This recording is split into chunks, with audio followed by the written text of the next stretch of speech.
સુરતમાં સ્થાનિક સ્વરાજ્યની ચૂંટણી પહેલા ભાજપનું જોરશોરથી સક્રિયકરણ. કેન્દ્રીય જળશક્તિ મંત્રી સી.આર. પાટીલ અને ગુજરાતના નાયબ મુખ્યમંત્રી હર્ષ સંઘવીએ ઉમરા વિસ્તારના ચોલાઈન સ્થિત આદર્શ સોસાયટીમાં વોર્ડ નંબર 21ની પેજ કમિટીના સભ્ય અને કાર્યકર્તાઓ સાથે વિશેષ મુલાકાત કરી. આ મુલાકાત દરમિયાન બંને નેતાઓએ કમિટીના સભ્યો સાથે વિસ્તૃત ચર્ચા કરી અને ચૂંટણી અંગેની વ્યૂહરચના નક્કી કરી. મુલાકાતમાં મોટી સંખ્યામાં પેજ કમિટીના સભ્યો ઉપસ્થિત રહ્યા. કેન્દ્રીય મંત્રી સી.આર. પાટીલે કાર્યકરોને સંબોધિત કરીને કહ્યું, સ્થાનિક સ્વરાજ્યની ચૂંટણી એ વિકાસના પાયાનો મજબૂત આધાર છે. સુરત શહેરે જે ગતિએ વિકાસ કર્યો છે તે આપણી કાર્યકરોની મહેનત અને જનતાના સમર્થનનું પરિણામ છે. આગામી ચૂંટણીમાં પણ આપણે સર્વાગી વિજય હાંસિલ કરીને શહેરના વિકાસની ગતિને વધુ તેજ કરવાની છે. નાયબ મુખ્યમંત્રી હર્ષ સંઘવી કાર્યકરો સાથે સીધો સંવાદ સાધતા જણાવ્યું, ઉમરા વિસ્તારના વોર્ડ નંબર 21ની પેજ કમિટીએ હંમેશા ઉત્સાહ અને સમર્પણ ભાવે કામ કર્યું છે. આગામી સ્થાનિક સ્વરાજની ચૂંટણીમાં આપણે દરેક મતદાર સુધી પહોંચીને પાર્ટીના વિકાસના એજન્ડાને રજૂ કરવાનો છે. આપણે ભ્રષ્ટાચાર મુક્ત અને જવાબદાર સ્થાનિક સરકારની ખાતરી આપવાની છે. આ મુલાકાતને ઉમરા વિસ્તારમાં ભાજપના મજબૂત સંગઠનાત્મક જોશ તરીકે જોવામાં આવી રહી છે. વોર્ડ નંબર 21ના પેજ કમિટીના સભ્યોમાં ઉત્સાહનો માહોલ હતો અને નેતાઓએ કાર્યકરોના અભિપ્રાય પણ સાંભળ્યા હતા.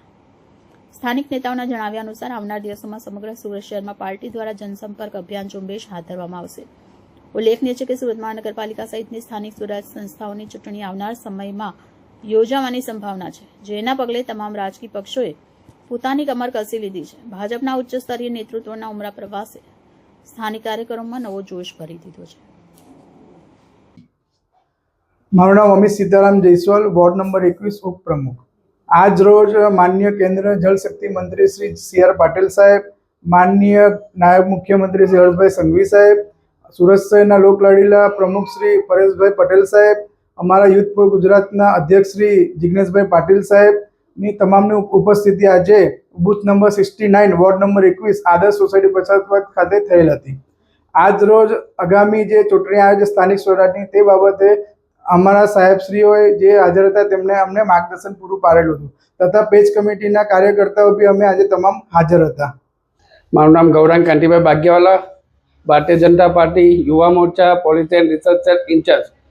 આજ રોજ બૂથ નંબર 69 માં કેન્દ્રીય જળશક્તિ મંત્રી સી.આર. પાટીલ સાહેબ, ગુજરાત રાજ્યના ડેપ્યુટી સીએમ હર્ષભાઈ સંઘવી સાહેબ અને ભારતીય જનતા પાર્ટીના અધ્યક્ષ એવા પરેશભાઈ પટેલ સાહેબ, યુથ ફોર ગુજરાતના અધ્યક્ષ એવા જિગ્નેશભાઈ, એવા અનેક પ્રકારો મહાકાલી એજ્યુકેશન ચેરિટેબલ ટ્રસ્ટની ઓફિસ ખાતે અમને શુભેચ્છા મુલાકાત આપી અને